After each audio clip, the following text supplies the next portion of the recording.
हेर्नु साथीहरू जापानमा कति महँगो छ नि त करेला अनि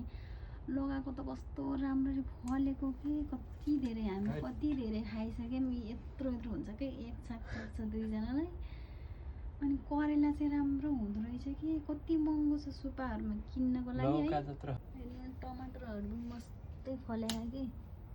अनि कति पाके कति खाइसक्यौँ टमाटर त म बिहान बिहानै उड्छु अनि टपक्क टिप्छु खाइहाल्छु कि यत्तिकै कस्तो मजाले पाकेको कि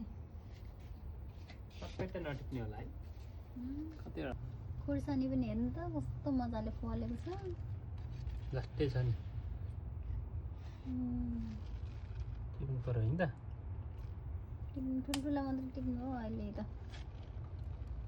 यति भइसक्यो भइ त कहिले आजलाई हुनु र बल्ल भोलि टिप्नुलाई हुन्छ हाम्रो आजको छाक रेडी भयो है साथीहरू ल खाना आउनु